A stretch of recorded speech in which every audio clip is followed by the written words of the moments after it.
Assalamu alaikum children. Today we have a very interesting poem to read. The poem has been written by Julia Carney, born in 1823, died in 1908. She was an American verse writer.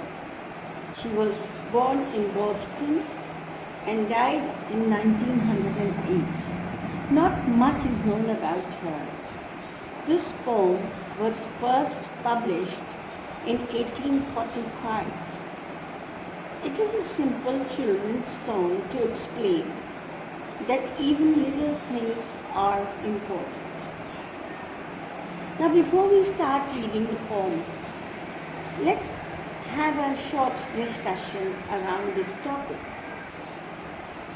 What we need to understand is what actually Julia Carney is trying to convey to us, to the readers. She was a verse writer. This particular simple children's song is trying to implicate or trying to point out that even the minutest things existing in this world have their own value. This is the main thought. At the same time, since the poem has been written for the children, it is also indicating that we must not underestimate young children. They are young today. They are going to grow up into an adult. But at this stage, we cannot ignore them or undermine them or underestimate them, thinking that they are small or they are minors. Let's start the poem. Little drops of water, little grains of sand. Now the little drops of water, what do they make up? They make the mighty ocean, the huge, enormous ocean that we see across. It is made up of little drops of water.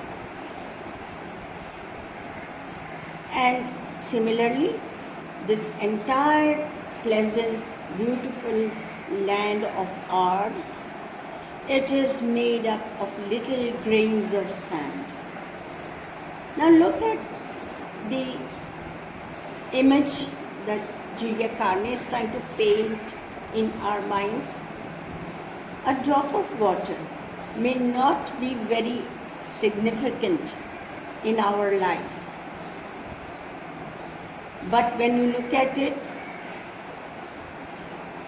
and try to understand the deeper meaning, then you will realize that the mighty ocean was not made just like that.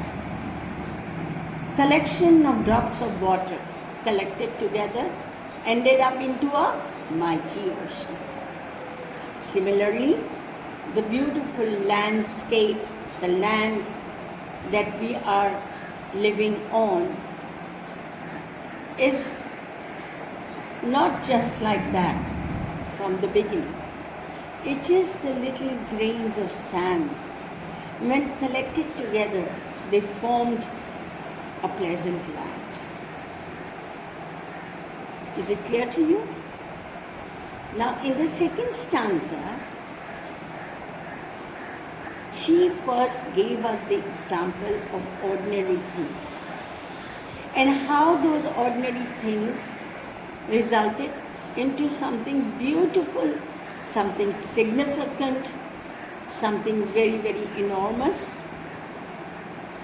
Just like that, this was just a simple example. But now she is trying to convey the actual message which was in her mind.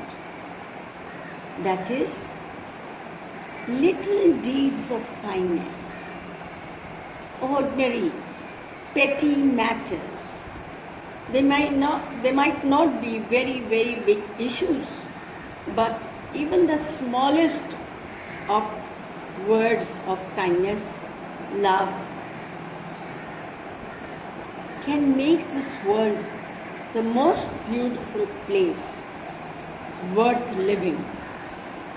Little deeds of kindness make our world an Eden, that is heaven. Little words of love,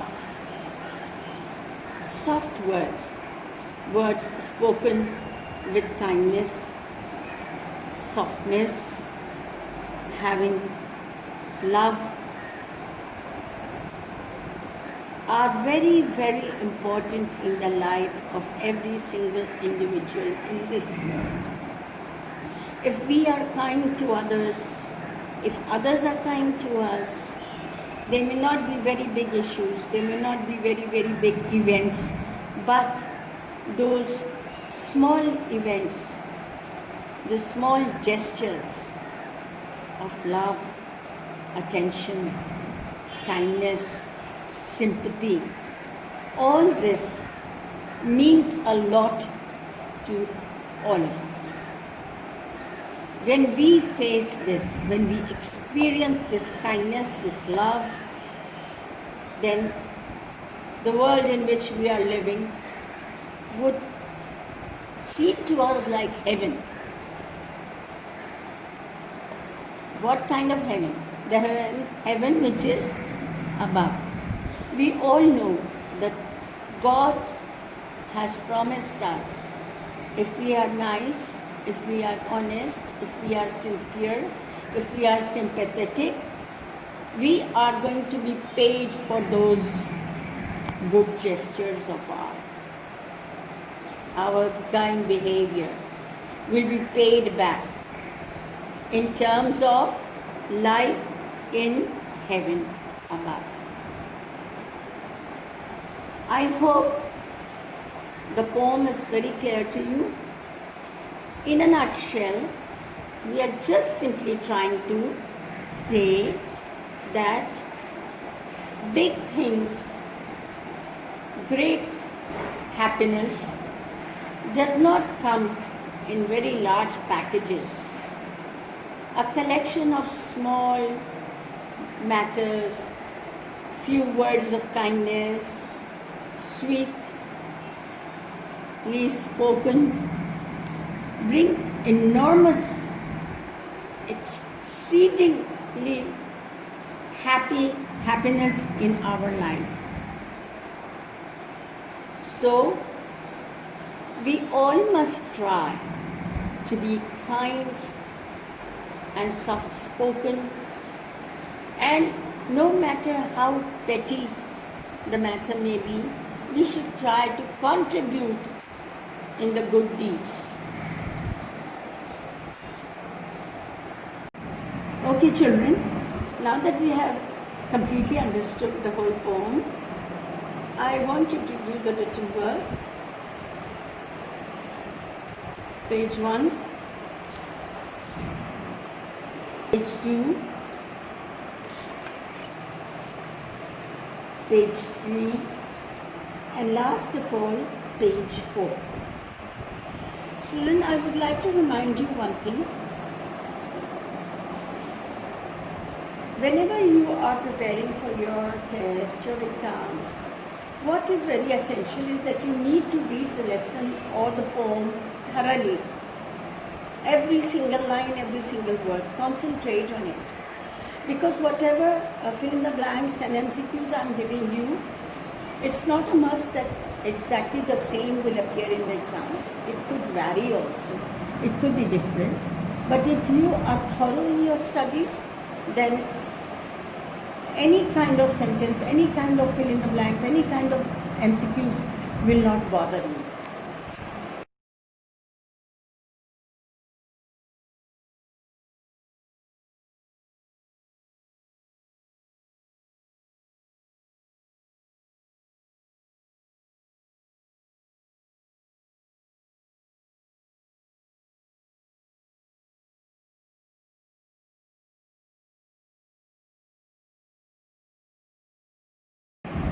Children, today we also have to do some portion of language. The topic which I am going to do with you today is not a new one for you. You have already done this right from class 1 till 7, 8. You have covered all these things, 8, 9 also. That is types of sentences. First of all, assertive sentences. What are assertive sentences? Assertive sentences are basically a statement, any piece of information about anyone or anything, that's a statement, or we can say assertion. But this statement that we give can appear in two different forms. Either it could be an affirmative sentence or a negative one. Affirmative means when the sentence is positive, when we are simply giving a positive statement, just a piece of information. The moment we add don't, doesn't, not, didn't, the sentence immediately turns into a negative sentence. And remember, you have to put a punctuation mark, and for a statement, the mark is full stop. We also call it as period. This is not the period of your school timetable, but this is known as full stop. And all these assertive sentences, which I told you are statements or assertions, we can also call them declarative sentence. Is this much clear to all of you? The second type, again, you have done it from your childhood. Interrogative, when you are asking a question. Don't ever forget to put a question mark at the end of an interrogative sentence. Otherwise, if there is no punctuation mark on it, then your sentence will be considered wrong. The third one is imperative sentence. Now, what are imperative sentences? They are either a command or entreaty, that is a request. In this case, we again have to put a full stop at the end of the sentence. When we are ordering someone, such as, stop doing that, go and shut the door. So there's a command in it. This is an imperative sentence. But the moment we say, will you please get me a glass of water? Please let me know what is your problem. Then we have very words added to it like please, kindly. So this becomes a request. It becomes a request, and both these types of sentences are considered as imperative sentence. Last of all, we have exclamatory sentence. What are exclamatory sentences? They express very strong feelings. And again, the punctuation mark at the end of this sentence is mark of exclamation. Can you see this? Mark of exclamation. After this, I have given you 3 exercises to solve. So please do it in your language register.